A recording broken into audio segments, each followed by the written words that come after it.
Okay, so in the last class है ना we were discussing this CSR ने December 2023 paper, जिसमें unit 4 के हमने ऑलमोस्ट है ना सारे क्वेश्चन किए थे. This was the last question due to है ना time deficiency we have left this question. इसका सॉल्व करके आप लोग आंसर बताओ क्या होगा.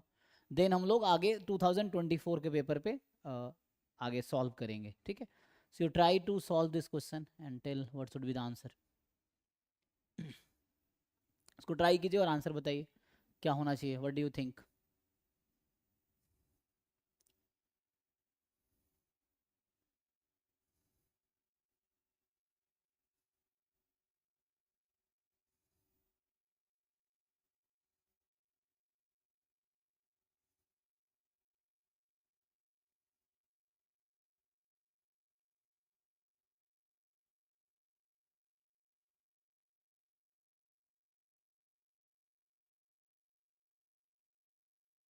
Can you solve this. तो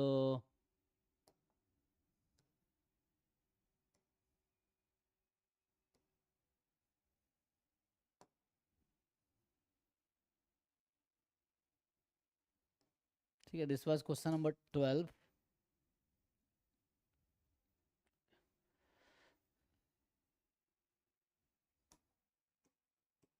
है ना, ये दिसंबर 2023 वाले जो यूनिट 4 के क्वेश्चन हैं पार्ट बी में. ठीक है, पार्ट बी में तो उसका ये लास्ट क्वेश्चन था, जो कि है ना कल हमने कहा था आप ट्राई करना. क्या आप लोग ट्राई करके आए हो. सो क्या आएगा इसका आंसर. सो हमें ये बता रखा है कि जो एप्सिलॉन आई है ना, epsilon I's are normal 0 sigma square, यही है ना. सो ये जो वाई आई है वो क्या होगा. सो ये नॉर्मल क्या, ये आई अल्फा आई स्क्वायर अल्फा स्क्वायर ये मीन हो जाएगा. एंड वेरिएंस कितना होगा सिग्मा स्क्वायर. चेक करो and then you try.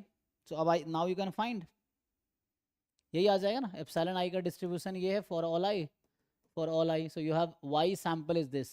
So now there are two parameters alpha and sigma, है ना. So they are asking you to jointly minimal sufficient for alpha and sigma. So now you try, you have a sample from normal distribution with two parameters.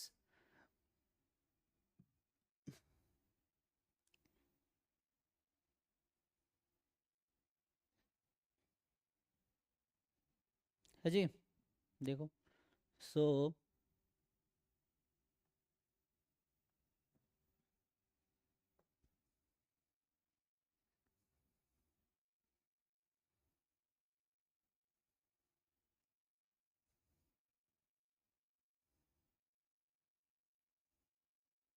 Factorisation theorem लगाओ, apply factorisation theorem. सो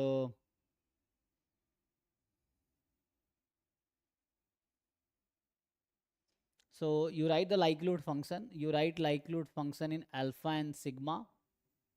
ठीक है. क्या करोगे, product of PDF of Y I, let's say आप Y I में लिख लो. Then you try.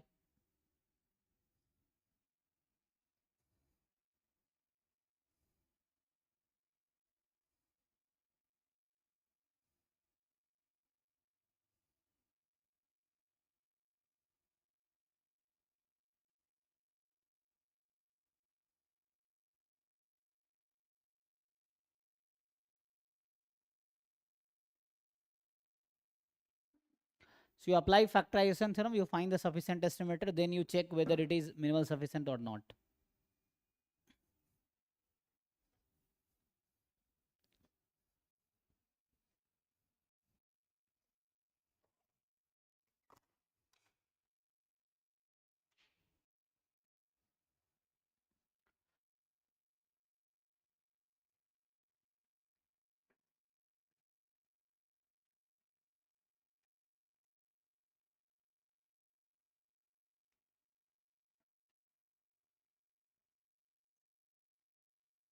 कोई तो बताओ भाई, इतना हिंट दे दिया. फैक्टराइजेशन थ्योरम लगा सफिशिएंट ही बता दो, मिनिमल सफिशिएंट नहीं तो.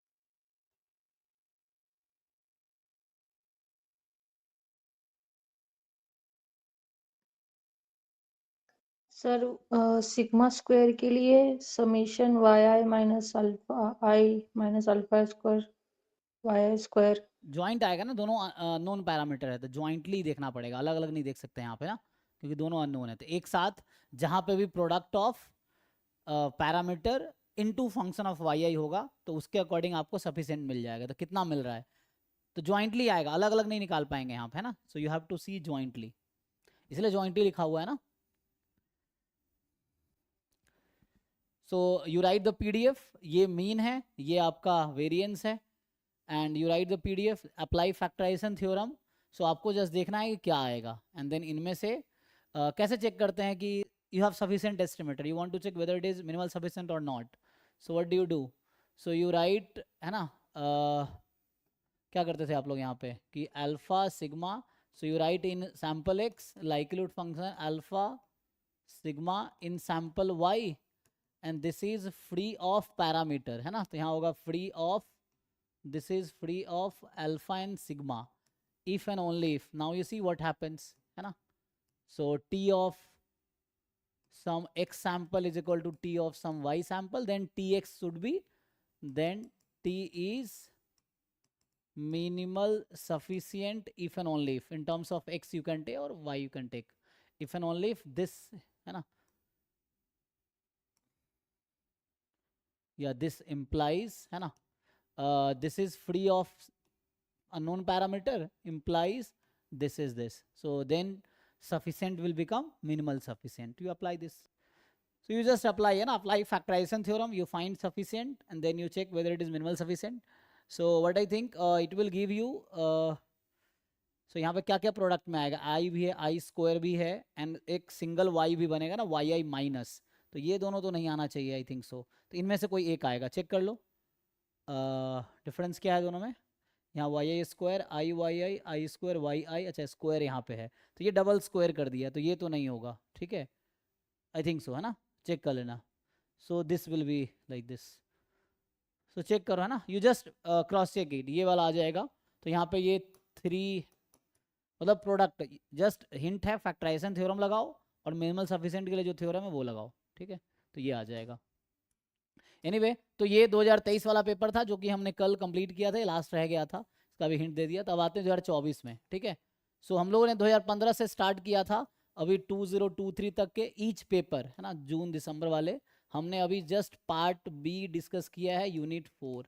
तो अभी 2024 पे आ जाते हैं और ये हो जाएगा, देन विल स्टार्ट, है ना, पार्ट सी, उसके बाद यूनिट 4, ठीक है। तो एक बार 24 के पेपर का अभी ये बस करना है, part B unit 4, and then will move to part C, ठीक। तो 24 पेपर कहाँ मिलेगा, ऑनलाइन मिलेगा।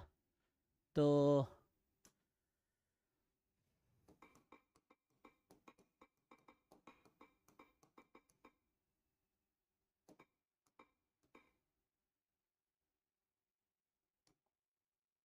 कौन साल का पेपर चाहिए आपको, तो हमें चाहिए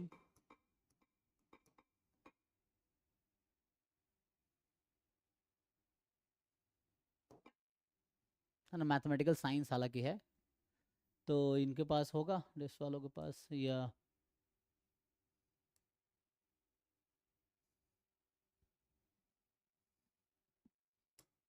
देखते हैं इनका अपलोड कर रखा है क्या इन लोगों ने 24 वाला, तो है ना। तो ये हम लोग अभी दिसंबर 2023 का किए हैं, जुलाई 2024 का हुआ है, यही ना, यही भैया मेरे पास, इसको डाउनलोड करके देखते हैं तभी तो। सो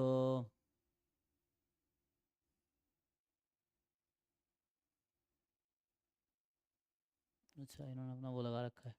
तो ये जो है 25 जुलाई को हुआ था, है ना, 2024 को, 24 का दिसंबर में हुआ था, आई थिंक दिसंबर वाला पेपर बाद में हुआ था, फरवरी में, ऐसा कुछ। अभी हुआ था ना रिसेंटली, फरवरी 2025 में एक पेपर हुआ जिसका रिजल्ट आया था कुछ दिन पहले, तो दिसंबर वाला पेपर फरवरी में हुआ था, जून वाला अभी जुलाई में होने वाला है, ठीक है। हाँ, तो मतलब हमारे पास ये लास्ट पेपर ही होगा, नहीं दिसंबर वाला अभी होगा ना, तो ये तो जून 2024 का है, दिसंबर 2024 वाला फरवरी 2025 में हुआ, तो वो पेपर भी होगा, ठीक है। तो एक दो पेपर हमें डिस्कस करने हैं, चलिए ट्राई करते हैं। तो ये टाइप किया इनमें एरर भी हो सकता है, क्योंकि ओरिजिनल पेपर में ना गलती नहीं रहती है। सो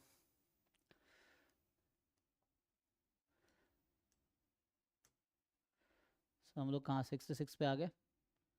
सो हम लोग पार्ट बी डिस्कस कर रहे हैं ना। ये है भी कि उन्होंने टाइप किया है कि नहीं किया है। 47, 48, 49, चलिए तो यहाँ से स्टार्ट करते हैं। तो ये 49 यूनिट 4 का है ना, ये तब वो होगा। तो 49 से 60 हमारा स्टैट्स का होता है। यहाँ कुछ भी हो सकता है, ऑर्डर में ज़रूरी नहीं है ना, तो ढूंढना पड़ेगा मुझे लग रहा है फिर से। चलो ठीक है, तो मेनली हम लोग 21 से स्टार्ट कर लेते हैं, ढूंढते हैं। सो 20 तक तो पार्ट ए मतलब इन्होंने टाइप नहीं किया है, पार्ट बी इन्होंने सीधा टाइप किया है। सो हमें देखना है स्टैटिस्टिक्स के क्वेश्चंस। सो आप चेक करते रहना, ठीक है। ये तो मेरा वहाँ बहुत चमकता है, सो स्टिल। तो एक तो ये क्वेश्चन है 27। तो ये कह रहा है आपको कि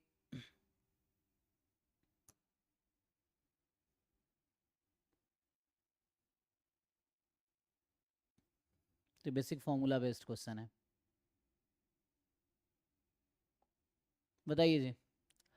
सो ये क्वेश्चन बोल रहा है कि the expected number of distinct units in a sample simple random sample of 3 units drawn with replacement from a population of 100 unit. Direct formula है, चेक करके बताओ क्या फॉर्मूला वो आंसर होना चाहिए।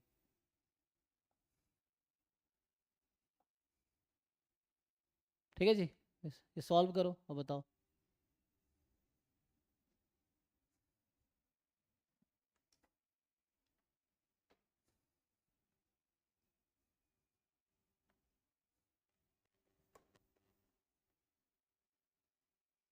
सैम्पलिंग का क्वेश्चन है ना, सिंपल रैंडम सैंपल में।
बताइए जी, कुछ आइडिया किसी को समझ नहीं आ रहा। जैसे इन्होंने पूछा है कि एक्सपेक्टेड नंबर ऑफ, है ना, the expected number of distinct unit in the simple random sample.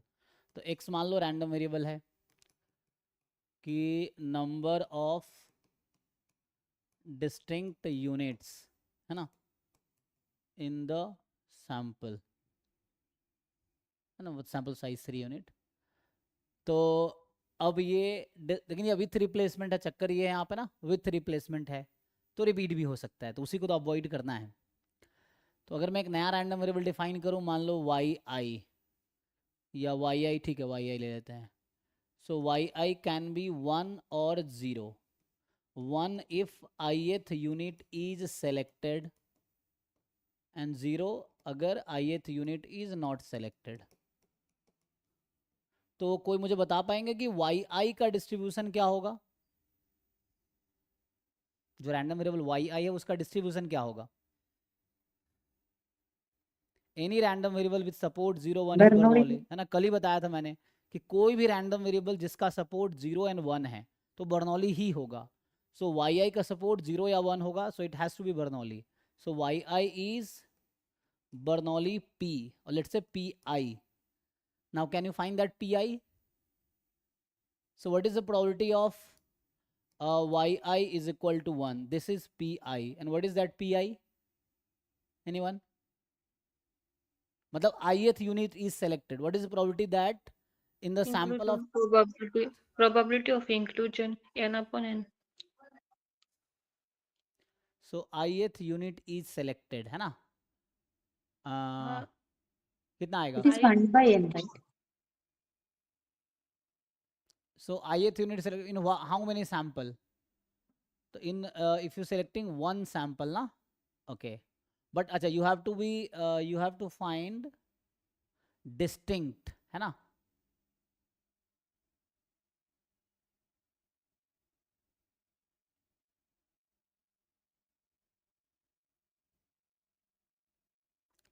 Okay, let just, so if I write y in terms of x, can we write x as summation of yi from 1 to, so how many units we are taking, है ना? So there will be 3 units, so I think I 1 2 3, can we take this, है ना, in the sample of size 3 ना, यहाँ पे size 3 है, so can we write like this, और 100 तक जाना पड़ेगा? अच्छा नहीं, क्योंकि तो हमारे पास तो वो 100 ऑप्शंस है ना, सो यहाँ तो 0 भी हो, जो नहीं आया उसके लिए 0 और जो आया उसके लिए 1, है ना। सपोज एग्जांपल के लिए first second third unit select हो गया तो उसके करस्पॉन्डिंग 1 1 1 आएगा एंड बाकी के करस्पॉन्डिंग 0 आएगा। So I think we have to take till 100। x is summation yi I from 1 to 100, देख सकते हैं।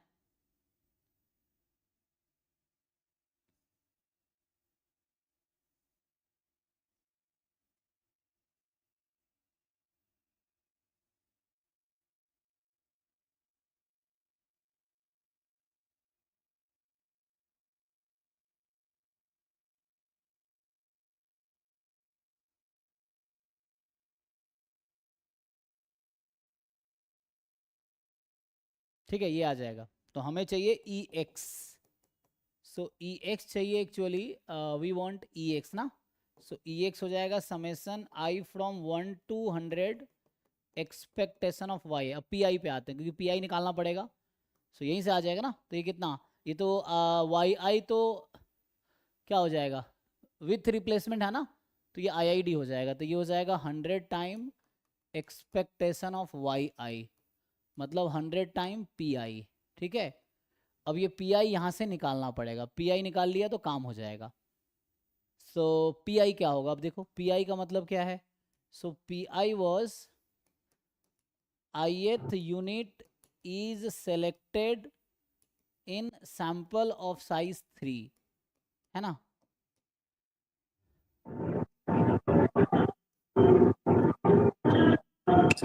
Sir, can we define x like this, I equal to 1 to 100 yi summation? हाँ, what do you want to define? X is a number of distinct units in the sample, right? Yes. So, if there is a repetition, then also yi contribute 1 to that sum, right? Then can we write x equal to summation I equal to 1 to 100 yi? Yes. How will it repeat? The question is y1 means what? there are two. Y1 means either first unit is selected or not selected. If it is selected, it is 1. Not selected, then it is 0. Right? Okay. Y2 means second unit either selected or not selected. Y3 means either a random variable. There are two value. So in all, what do you want? So it is expected that So ith suppose unit. the second unit is when we take 3 units, suppose all the that are same, then what will be the value of x in that case? Actually, y1, y2, y3, yn are different. Like y1 is talking about first unit, y2 is talking about second unit, y3 is talking about third unit, and y100 is talking about 100th unit. Is it? And we are just selecting 3, sample of size 3. So only 3 out of them will be 1 and rest will be 0. Any 3, है ना?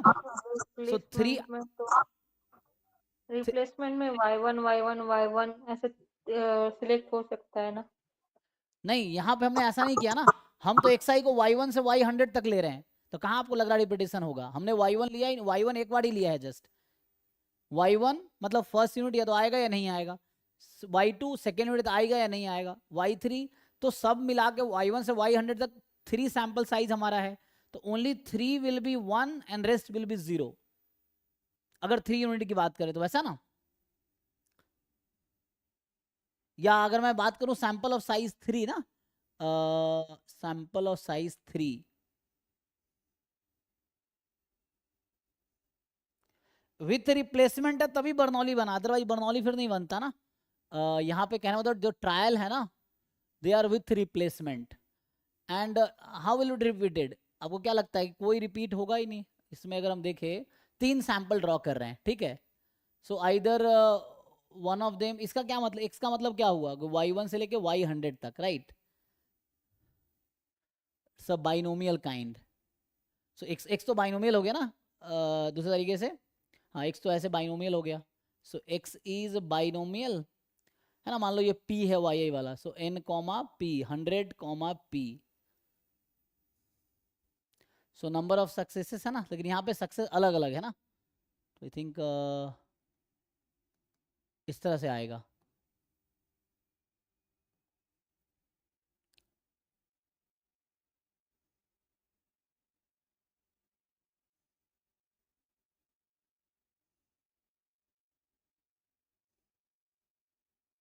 सोचो क्या होना चाहिए then.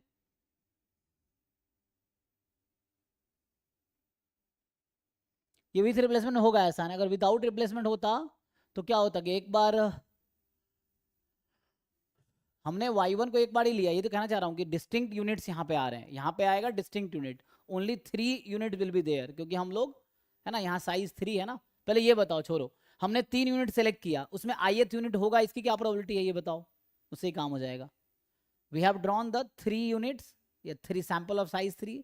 So it will contain the ith unit. उसकी क्या probability होगी? So 1 minus no sample contain ith unit. इसके हिसाब से सोचो, ये हो जाएगा. मतलब ये मतलब हुआ ना कि at least one of the sample contain ith unit. P का मतलब ये हुआ कि at least one of the sample contain ith unit. जो 3 में से है प्रोबेबिलिटी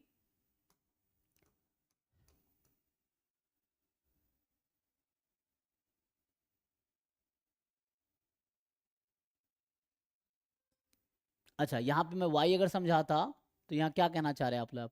सो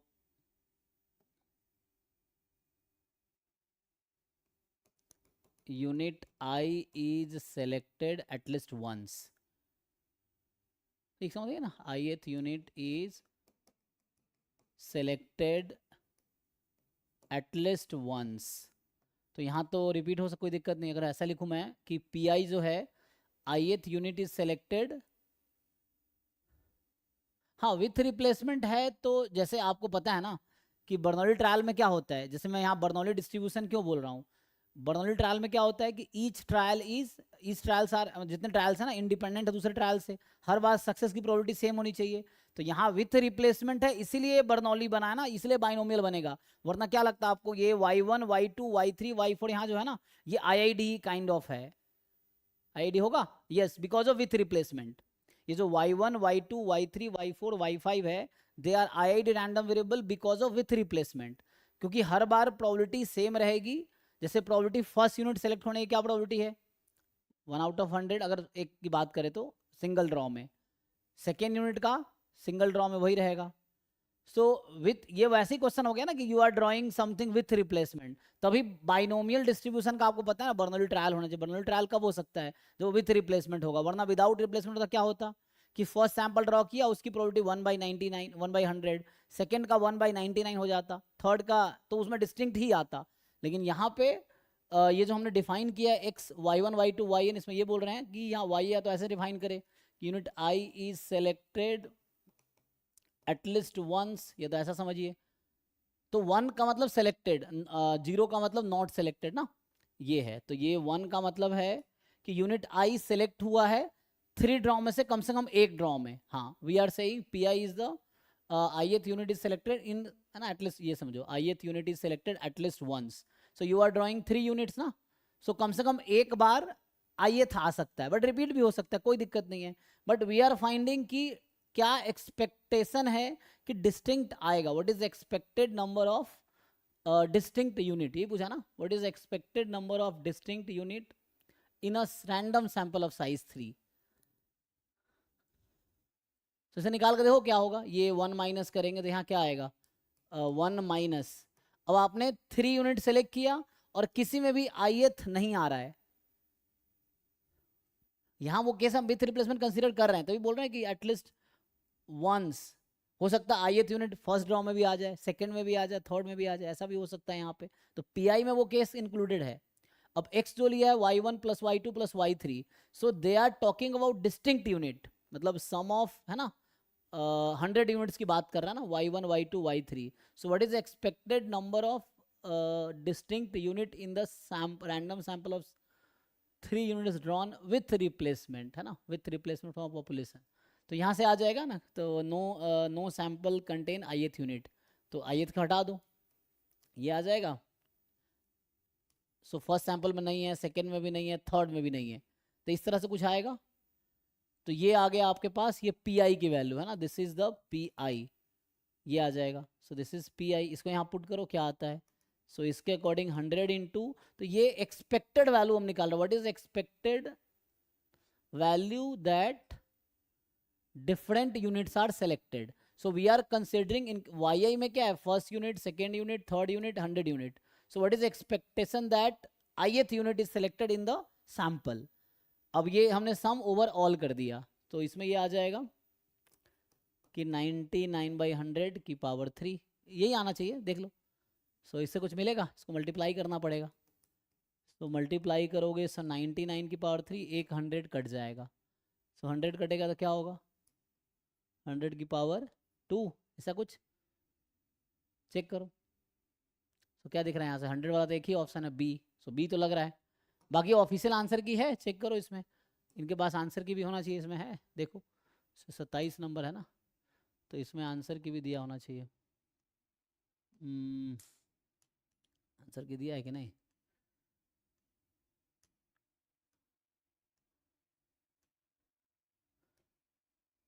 दिक्कत ये कि आंसर की भी नहीं दिया है, पता कैसे चलेगा सही है गलत है। चेक करो ऑफिशियल आंसर, इनके पास ये पेपर हो, अगर आपके पास गूगल करो, और पेपर अगर इसका आंसर की मिलता है तो चेक करो एक बारी, तभी जाके क्लियर होगा।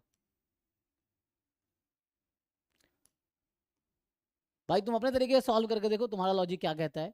तो हमने यही किया कि, है ना, ईच यूनिट के सेलेक्ट होने का हर बार इक्वल चांस है, तो वो बर्नौली ट्रायल फॉर्म करेगा, ठीक है ना। And expected number of, number of success in an trials, यही होता है ना। So number of successes in an trials, तो यहाँ हमने जस्ट एक एक्सपेरिमेंट को एन टाइम रिपीट नहीं किया है ना। y1 फर्स्ट यूनिट के करस्पॉन्डिंग है, y2 सेकेंड के करस्पॉन्डिंग, y3 थर्ड के corresponding, and they are actually IID, independent है ना। इंडिपेंडेंट क्यों है? क्योंकि पहली बार में क्या यूनिट आया दूसरे को इफेक्ट नहीं करेगा, क्योंकि विथ रिप्लेसमेंट है। फर्स्ट मान लो 1 आ गया तो सेकंड में भी 1 आ सकता है, कोई दिक्कत नहीं है। बट वो फिर फर्स्ट में 1 आया और सेकंड में भी 1 आ गया तो वो y1 में ही कंटेन है वो चीज़, क्योंकि y1 कह रहा है कि ith unit will be selected. अब चाहे एक बार आए, 2 बार आए, 3 बार आए, कोई दिक्कत नहीं है। 1 आया तो ये चीज़ है, और नहीं आया तो 0 है। तो या तो ith यूनिट आएगा या नहीं आएगा। आएगा तो वंस, ट्वाइस, थ्राइस, और ये सब y बराबर 1 में इंक्लूडेड है, तीनों केस। यही तो किया हमने यहाँ पे विथ रिप्लेसमेंट की वजह से ऐसा हुआ है। यहाँ पे एटलीस्ट वंस क्यों लिखा हमने? सो हम यहाँ yi बराबर pi क्या था, yi बराबर 1 निकाल रहे हैं, तो 1 का मतलब है कि ith यूनिट सेलेक्ट होगा। अब सेलेक्ट कितनी बार सेलेक्ट होगा? या तो एक बार हो सकता है, या 2 टाइम हो सकता है, या 3 टाइम हो सकता है। तो इसलिए हमने कॉम्प्लीमेंट ले लिया कि 1 minus no sample contain ith unit, कि कॉम्प्लीमेंट नहीं है तो ये प्रॉपर्टी आ गई। ठीक है, तो ये मेनली yi बर्नौली सिर्फ विथ रिप्लेसमेंट की वजह से ही है, अदरवाइज नहीं होता। अब बात रह गई कि ये x जो रिप्रेजेंट कर रहा है नंबर ऑफ डिस्टिंक्ट यूनिट्स, तो यस ex यही रिप्रेजेंट कर रहा है कि what is the expected number of distinct units. जैसे एग्जांपल के लिए e ऑफ y1 क्या रिप्रेजेंट करेगा, छोड़ो ये बताओ। e ऑफ y1 का मतलब क्या है कि what is the expectation that first unit is selected. e2 क्या रिप्रेजेंट करेगा कि what is the expectation that second unit is selected. e of y3 क्या रिप्रेजेंट करेगा, what is the expectation that third unit is selected, and so on। e of y100 क्या represent कर रहा है कि what is the expectation that 100th unit is selected। अब now you want to find the what is the expected value of that distinct unit were selected। तो इन सबको add कर दो एक्सपेक्टेशन को, और सैंपल साइज 3 का ही है तो कोई 3 ही है ना आ सकता है, इसमें से 1 होगा, बाकी तो 0 ही होगा। तो थोड़ा सोचना पड़ेगा। देखो ये बेसिक प्रोबेबिलिटी है, लेकिन थोड़ा बहुत देखना पड़ेगा आपको। ये मार्कोव चेन का है ना, सो ये देखो, क्योंकि अब के बाद ना इन्होंने, जैसे पहले क्या होता था यूनिट 4 एक जगह रहता था, अब ऐसा नहीं है। अब क्या कर रखा है इन लोगों ने, पार्ट बी में एक साथ मिक्स्ड है सारे यूनिट के, अब खुद आपको ढूंढ के करना है। देखो इसको ट्राई करके बताओ क्या आएगा। सो ये कह रहा है कि X N be the homogeneous Markov chain with state space S, जो कि 0 1 2 3 4 है, and transition probability matrix P दे रखा है आपको।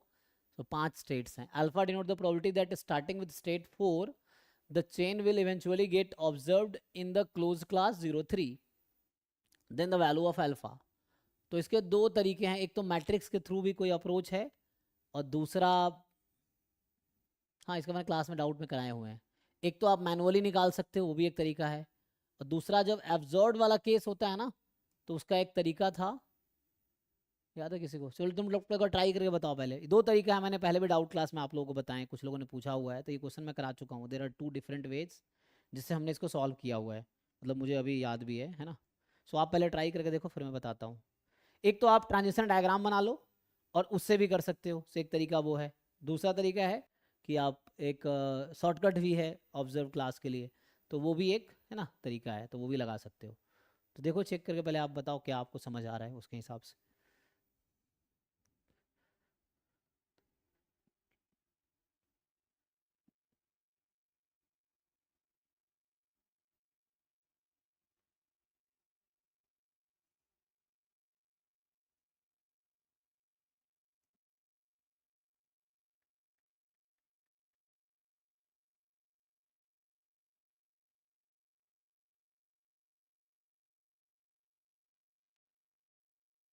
अब एग्जाम में तो खुद ही करना पड़ेगा, नहीं तो छोड़ के आओ।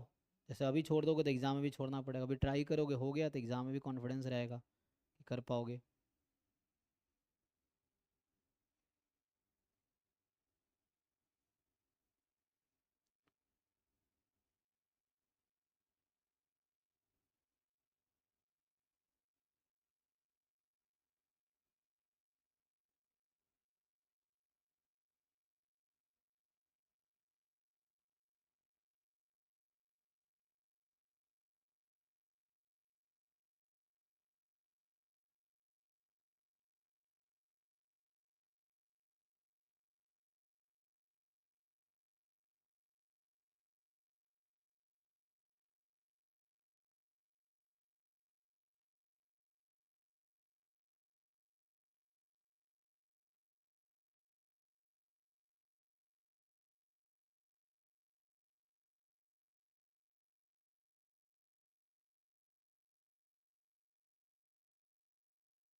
ठीक है भाई, किसी का आया?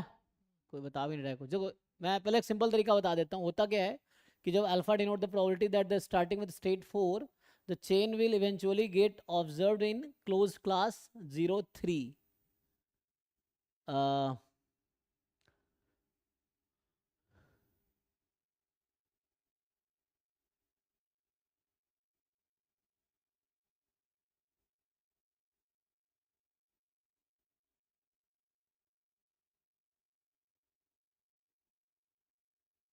देख तो है ना, ऑब्जर्व होना है 03 में, तो इसका मतलब ये है कि अल्फा 0 को 1 ले लो, अल्फा 3 को 1 ले लो, and you write this equations. तो अगर मैं इस इक्वेशन को लिखूंगा तो क्या होगा, लेट्स सी, जगह फर्स्ट अल्फा नॉट के corresponding alpha naught is equal to 1/4 alpha naught 3/4 alpha 3, तो ये पुट कर दोगे तो ये ऑब्वियसली अल्फा नॉट की वैल्यू यहाँ से 1 आ जाएगी, है ना।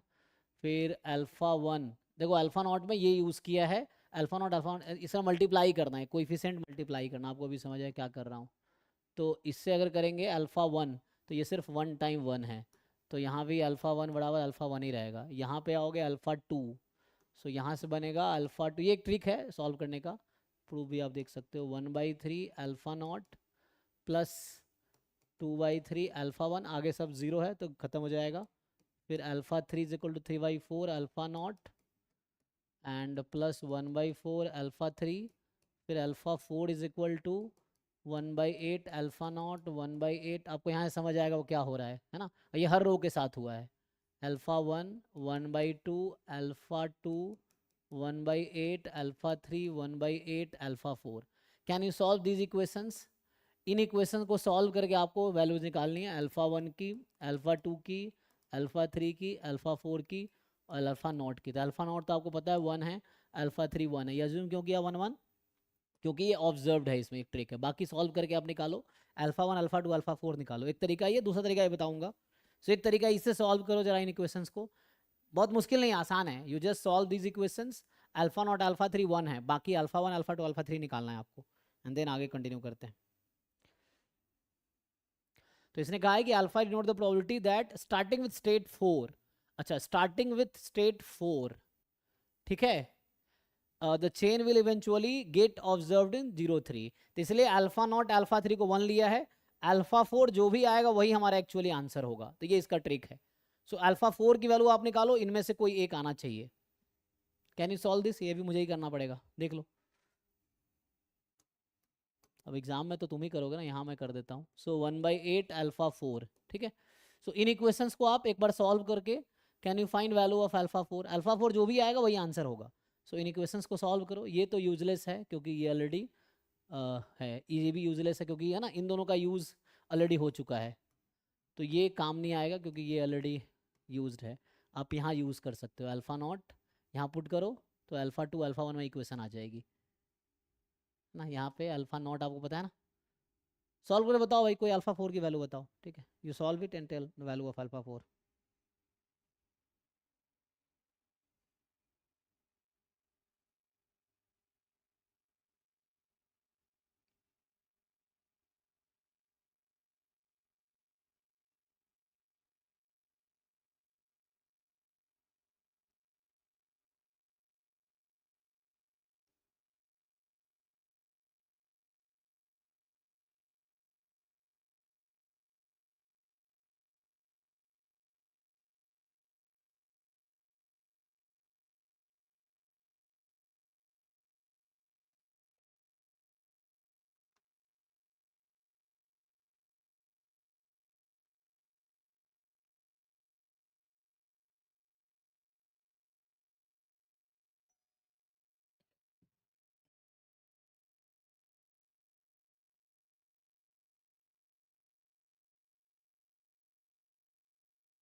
आई थिंक आज हो जाएगा, ठीक है ना? तो इसको सॉल्व करके आना, आज ही स्टॉप करते हैं, अगले क्लास में जब तक सॉल्व हो जाए तो करेंगे, ठीक है? चलिए अभी के लिए थैंक यू।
है।